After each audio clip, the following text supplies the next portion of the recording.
सन्माननीय अध्यक्ष महोदय, या ठिकाणी अल्पकालीन चर्चेच्या माध्यमातून माननीय सदस्य किंवा ज्येष्ठ सदस्य भास्करराव जाधव, श्री सदस्य आदित्य ठाकरे, श्री सदस्य सुनील प्रभू, श्री सदस्य अजय चौधरी, श्री सदस्य अनंत बालानर, सन्माननीय सदस्य महेश सावंत, सन्माननीय सदस्य हारून खान यांनी उपस्थित केलेल्या या चर्चेच्या अनुषंगानं वन खात्याचा समावेश फार छोटा आहे. माकडे व अन्य प्राण्यापासून शेती बागायतदारांचे होत असलेले नुकसान. अध्यक्ष महोदय, या ठिकाणी प्रामुख्याने कोकणामध्ये, रत्नागिरी आणि सिंधुदुर्गामध्ये माकडांच्या वावरामुळे लोक त्रस्त आहेत.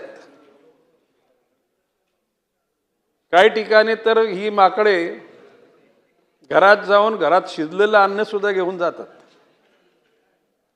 आणि खातात कमी आणि नुकसान जास्त करतात. केलीच्या बागेमध्ये, पोपलीच्या बागेमध्ये पुनर्स्थापन खाणं 10% असेल, परंतु नुकसान मोठ्या प्रमाणामध्ये करतात. मधल्या काळामध्ये ही वानर पकडणाऱ्या घटकांना आपण प्रत्येक वानरागणिक 300 रुपये देत होतो. कोकणातल्या काही समाजसेवी संघटना आणि काही लोकप्रतिनिधी मला भेटले.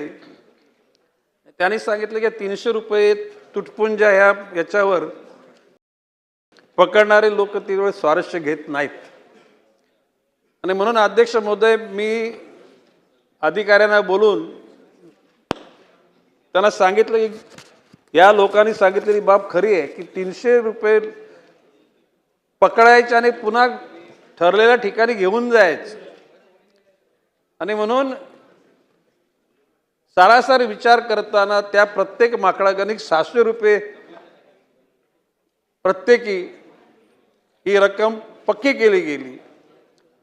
सुरुवातीला 10,000 रुपयाच्या पेक्षा जास्त जर रक्कम त्या जर माणसाला मिळत असेल तर त्याला एक प्रकारचं कट ऑफ केली होती. म्हणलं याची गरज काय? जो एखादा माकडे पकडणारा, वानर पकडणारा, त्याने जर दिवसाला जर 100 पकडली तर 100 × 600 अशा प्रकारचे त्याला पैसे देण्याची भूमिका तुम्ही घ्या. आणि ती पकडलेली माकडे किंवा वानरे ठरलेल्या ठिकाणी पोचली का याची तुम्ही दक्षता घ्या. आणि मला निश्चितपणे आपल्या माध्यमातून अध्यक्ष महोदय, सभागृहाला ही बाब कळवण्यात आनंद होतो की 700 रुपयाच्या अनुषंगानं हजारो माकडं पकडली गेली आणि योग्य ठिकाणी पोचवली गेली. याचा अर्थ ती सगळीच माकडं पकडली असा माझा दावा नाही. भविष्य काळामध्ये मी वारंवार म्हटल्याप्रमाणे भास्करराव जाधवांचा म्हणजे तो बिबट्याचा पण त्यांनी विषय काढला होता. मी काल विधान परिषदेमध्ये उत्तर देताना असं म्हटलेलं आहे विधेयकावर की कोकणामध्ये प्रत्येक जिल्ह्यामध्ये एक बिबट सफारी करणार होता. बिबट सफारी जसे व्याघ्र सफारी तशी बिबट म्हणजे लेपर्ड सफारी. म्हणजे प्रामुख्याने पालघर जिल्हा, ठाणे जिल्हा, रायगड, रत्नागिरी, सिंधुदुर्ग, पश्चिम महाराष्ट्रातल्या प्रत्येक जिल्ह्यामध्ये, मराठवाड्यातल्या प्रत्येक जिल्ह्यामध्ये आणि खानदेशातल्या प्रत्येक जिल्ह्यामध्ये आणि तशा प्रकारचे निर्देश वन खात्याच्या अधिकाऱ्यांना देण्यात आलेले आहेत की तुमच्या जिल्ह्यामध्ये मध्यवर्ती भागी शक्यतो 5-15 हजार एकर जागा असेल तर त्या जागेमध्ये पहिल्यांदा फळझाडं, वाढलेली फळझाडं लावा. म्हणजे साधारण 3-4 वर्षाची, म्हणजे 1-2 वर्षामध्ये त्याला फळं लागतील. ती फळं ससे, हरण, वानर, माकडे निलगाई, रानगाई यांच्याकरता ती उपयुक्त ठरतील. आणि ती जी 10,000 एकर जागा असेल तर त्या 10,000 जागेला पूर्ण कुंपण साधारणपणे 30 फूट उंचीचं आयव्हीम लावून चेन लिंकनी त्या ठिकाणी पूर्ण कुंपण केलं जाईल. आणि आतल्या भागातून सुद्धा कुंपण एक 15 फुटाचं आणि त्या दोघांमध्ये 500 फुटाचं अंतर असेल. त्या 500 फुटामध्ये बांबूची लागवड लागली जाईल. अध्यक्ष महोदय, आजकाल बांबूच्या प्रजाती 60 फूट उंच वाढणार आहेत. 3 वर्षानंतर 3 वर्षानंतर 500 फुटापैकी 400 फूट आतून एकदा आणि 3 वर्षानंतर 500 फुटापैकी बाहेरून 400 फूट म्हणजे 100 फुटाची भिंतही कायम राहील. गेट इंटॅक्ट केले जातील. तर त्या ठिकाणी जर फलं असतील तरी वानरं वगैरे राहतील. आणि मग जे मानवाला भक्षक बनवणाऱ्या प्राण्यांना म्हणजे वाघांना आणि बिबट्यांना त्या ठिकाणी सगळ्या गोष्टी उपलब्ध होतील. अशा प्रकारचे म्हणजे विदर्भामध्ये प्रत्येक जिल्ह्यामध्ये व्याघ्र सफारी करण्याचं ठरवलेलं आहे. त्याचं नियोजन केलं जाईल. म्हणजे आज जो प्रश्न आहे बिबट्यांच्या अति वाढलेल्या संख्येचा जो सतावत आहे आपल्याला, प्रामुख्याने गेल्या 5-6 वर्षामध्ये बिबट्यांची संख्या 4 पट झालेली आहे. वाघांची संख्या सुद्धा 4 पट झालेली आहे. आणि अशा प्रकारच्या बिबट सफारी आणि व्याघ्र सफारी केल्या तर ते प्रत्येक जिल्ह्यातील नागरिकांना सुद्धा एक प्रकारचं म्हणजे करमणुकीचे साधन सुद्धा बनेल. आणि जो आज प्रश्न बिबट्यांचा वावर नागरी वस्तीमध्ये होऊ लागलेला आहे तो वावर सुद्धा थांबेल. आता काल परवा तर 32 हत्ती गोंदिया जिल्ह्यामध्ये आलेत. आपल्या सिंधुदुर्गामध्ये सुद्धा हत्तींचा त्रास काही ठिकाणी आहे. आणि त्याकरता हत्तींना नियंत्रण करणाऱ्या टीम्स आपल्याकडे तयार आहेत. काही वेळेला आपण केरळच्या तज्ज्ञ लोकांचा सुद्धा आपण त्याचा वापर करून घेतो. भविष्य काळामध्ये हत्तीच्या कल्पांमुळे मोठ्या प्रमाणामध्ये शेतकऱ्यांचं नुकसान होतं. ते नुकसान टाळण्याकरता सोलर फेन्सिंग करण्याकरता शेतकऱ्यांना प्रोत्साहित केले जात आहे.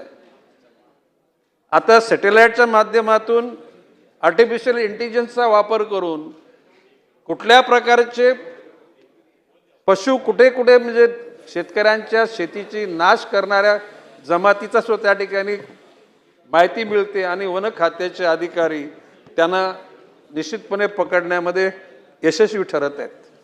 आता अध्यक्ष मोदी, या ठिकाणी वन खातं एकटं नाही राहिलं.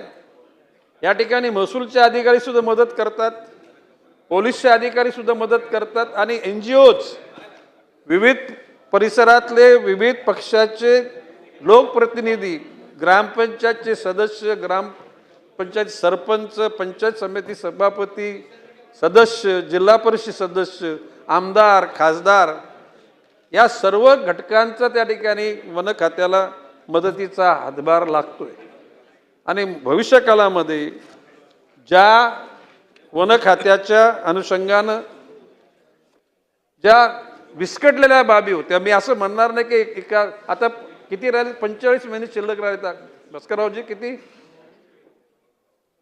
60 महिन्यातले 15 महिने गेले. 45 महिन्यामध्ये वन विभागाचा अतिशय अर्थसंकल्प मी तयार करणार आणि ती केलेल्या अर्थसंकल्पाची एक कॉपी प्रत्येक सदस्याला देणार आम्ही.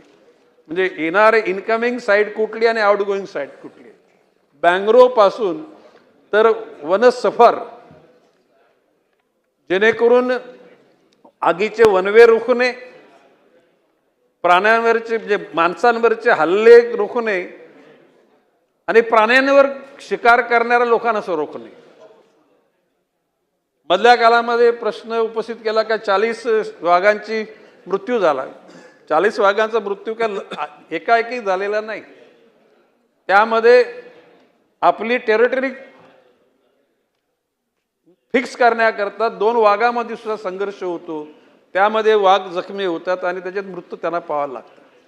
मधल्या काळामध्ये एक रोग आला होता आणि त्या रोगामुळे काही वाघांना मृत्युमुखी पडायला लागलेला. काही वाघांचा आणि बिबट्यांचा रस्ता क्रॉस करताना मृत्यू होतो, जखमी होतात. काही रेल्वे क्रॉसिंग करताना मृत्यू होतात. तर काही वाघांची आणि बिबट्यांची शिकार केली जाते. अध्यक्ष महोदय, आपल्या माध्यमातून मी सभागृहाला सांगेन की यामध्ये आंतरराष्ट्रीय स्तराचे सुद्धा काही पोचर्स म्हणजे शिकारी करणारे, अवैध शिकारी करणारे लोक निष्पन्न झाले, त्यांना अटक केलेली आहे. वन खात्याचे अधिकारी त्यांना सतर्कता आहेतच, परंतु पोलीस यंत्रणेचा सुद्धा त्यांना सहभाग मिळतो. ज्याला जॉईंट फॉरेस्ट मॅनेजमेंट, संयुक्त वन व्यवस्थापन ज्या समिती आहेत त्यांचा सुद्धा त्यांना सहभाग मिळतो. आणि त्यांच्यावर नजर ठेवून वाघाची किंवा बिबट्यांची शिकार किंवा हत्तीची शिकार न केली जाईल याविषयी सुद्धा वन खातं सतर्क आहे. अध्यक्ष महोदय, FDCM नावाचं जो एक कॉर्पोरेशन आहे, forest development corporation of Maharashtra, याच्या माध्यमातून जी सागाची झाडं लावलेली आहेत, मधल्या काळामध्ये मी बोललो की ती प्रॉपर्टी वन विभागाची आहे, ती साधारण 12-15 हजार कोटीची आहे. त्याच्यामध्ये सायकलमध्ये जी झाडं लावली जातात त्याच्यातली दर 5 वर्षांनी 25% झाडं म्हणजे ती कापली जातात. त्याला थिनिंग म्हणतात, विरलीकरण.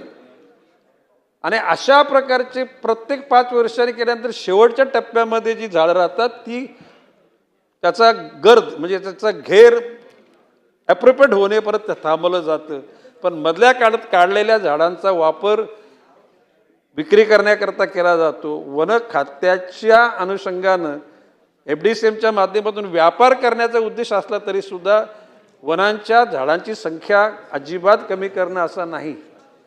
किंबहुना पंतप्रधान नरेंद्रजी मोदी यांनी देशाच्या संपूर्ण पर्यावरणाचा समतोल ठेवण्याकरता विविध राज्यांना जे निर्देश दिलेले आहेत त्या निर्देशानुसार महाराष्ट्र सरकार सतर्क आहे. माननीय मुख्यमंत्री देवेंद्रजी फडणवीस यांनी 300 कोटी झाडं लावण्याचा इरादा व्यक्त केलेला आहे. त्याच्यापैकी 10 कोटी झाडं ही या 25-26च्या कालखंडात लावली गेली. आता अशा प्रकारची जी झाडं लावली जाते त्याचं कार्बन क्रेडिट सुद्धा घेण्याचा मी सुचवलेलं आहे. एकूणच जी झाडं लावू ती झाडं नुसती काय हिरवीगार झाडं नाही, कारण आता सोशल फॉरेस्ट्री हा जो भाग आहे शहरामध्ये म्हणजे ग्रामपंचायतीच्या परिसरात असलेली जागा, नगरपालिका, महानगरपालिका, कलेक्टर ऑफिसच्या परिसरात, जिल्हा परिषदच्या ऑफिसच्या परिसरात अशा सर्व जागांमध्ये झाडं लावण्याचं काम सामाजिक वनीकरण विभागाला देण्यात आलेलं आहे. आता 300 कोटी झाडं लावायची म्हटल्यानंतर तेवढी रोपं ते मिळाली पाहिजेत. आणि त्याकरता अध्यक्ष महोदय 5 टिश्यू कल्चरच्या लॅब स्थापन करण्याचा इरादा केला नाही. त्याच्याकरता प्रत्येक टिश्यू कल्चर लॅब करता 10 कोटी रुपये वर्ग करण्यात आले. पश्चिम महाराष्ट्राकरता पुणे शहरामध्ये, विदर्भाकरता नागपूर शहरामध्ये, मराठवाड्याकरता छत्रपती संभाजीनगरमध्ये आणि खानदेशाकरता जळगावमध्ये अशा प्रकारच्या, आणि कोकणाकरता शहापूर तालुक्यामध्ये आहे ना. का कोकणाला कसं विसरून जाणार. तर त्या टिश्यू कल्चरच्या लॅबमधून रोपं तयार केली जातील, त्याची हार्डनिंग करणे म्हणजे त्याला निश्चितपणे लावण्याजोगे केली जातील. नंतर ती लावण्याकरता त्या ठिकाणी यंत्रणा तयार केली जाईल. अध्यक्ष महोदय, वन विभागाच्या मनामध्ये असं आहे की वन विभागामध्ये एकही कर्मचारी ठोक पगार, रोख पगार, टेम्पररी पगारावर ठेवायचाच नाही. त्या सर्व घटकांना basic, DA, allowances, provident fund, ग्रॅज्युएटी अशा स्वरूपाचे संपूर्ण त्यांचं जीवन म्हणजे स्थिर स्थावर होईल. 10-12 वर्ष टेम्पररी काम केलेल्या माणसाच्या मुलांना तो काय सांगेल, कुठं नोकरी करतोय, कसली नोकरी करतोय. आणि म्हणून शाश्वत जीवन जगण्याकरता निश्चितपणे वन विभागानं त्या ठिकाणी निश्चित केलेला आहे. वन विभाग बॉन्ड काढते, वन विभाग शेअर काढते. आताच FDCMची बैठक करून मी आलेलो आहे. साधारणपणे 10,000 कोटीचे बॉन्ड काढण्याचं वन विभागाने ठरवलेलं आहे. त्याला मंत्रिमंडळाची संमती घेतली जाईल, सेबीचीच परवानगी घेतली जाईल. काही बँकांच्या मदतीनं त्या गोष्टीकरता आम्ही पुढे जाणार. परंतु भविष्यकालामध्ये हिरवेगार डोंगर, सप्तरंगाचे रस्ते आणि सप्तरंगाचे सुगंधी रस्ते, ज्याच्यामध्ये बकुळी, सुरंगी, कोकणातला सुरंगीचा मोसम साधारणपणे एप्रिल महिन्यामध्ये येतो. सुरंगीचं एक झाड, अध्यक्ष महोदय, 100 एकरमध्ये एक झाड असेल तर तो 100 एकराचा परिसर सुगंधी होतं, असा माझा स्वतःचा अनुभव आहे. हा पलस. आणि अशा प्रकारची सुरंगीच्या रोपांची नर्सरीमधून, सुरंगीचा सिंधुदुर्ग जिल्ह्यामध्येच नाही तर महाराष्ट्राच्या कोकण, पश्चिम महाराष्ट्र, विदर्भ, मराठवाडा सगळ्याकडे तो सुगंध पसरला पाहिजे. बकुलीची झाडं हायवेला लावण्याचं निश्चित केलेलं आहे.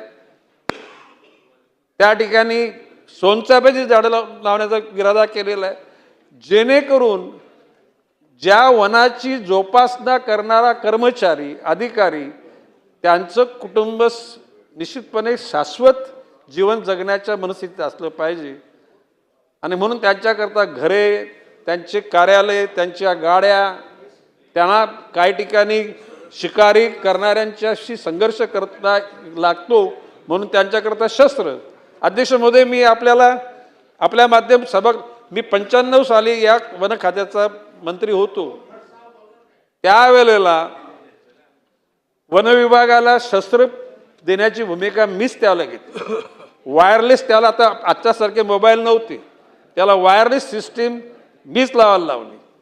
त्याला जिप्सी गाड्या फार फेमस होत्या, त्या जिप्सी गाड्या देण्यात आल्या.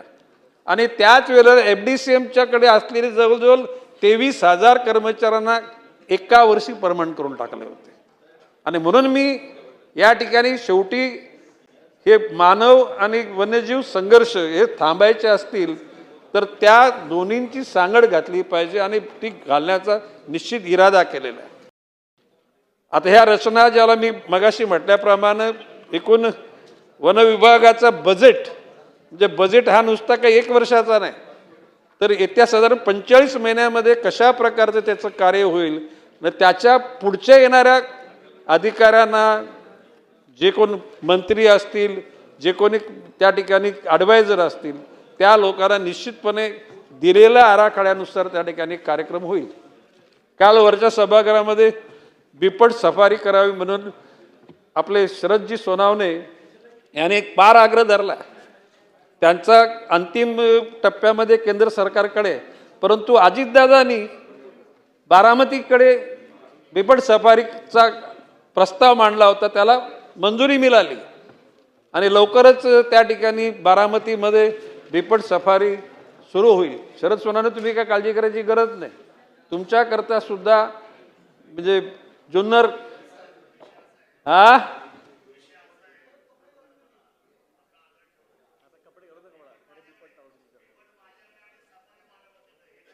नाही, मी बोलतो, ऐकून घ्या. आता बाबाई शरदजी सोनावणे सन्मान्य सदस्य बिबट्याच्या स्वरूपात इथं आले. आता बिबट्याचे खरं म्हणजे त्याने बाब अशी आहे की बिबट्यावर लोकांचा राग, तिकडच्या लोकांचा, म्हणजे प्रामुख्याने जुन्नर, आंबेगाव, शिरूर, आणि बिबट्याच्या स्वरूपात आमदार आला तर आमदाराविषयी आदर कसा राहील. मी being your adviser, unwanted adviser, I will tell you, never you should use that type of dress. कधीच असा गणवेश करू नका, ऐकला का. उलट बिबट्याला संरक्षित करण्याकरता आणि बिबट्या सुरक्षित राहून मानवाला सुरक्षित करण्याच्या आयडिया तुम्ही करा, माझी चर्चा करा, मी तुम्हाला काही गोष्टीचे सल्ले देईन.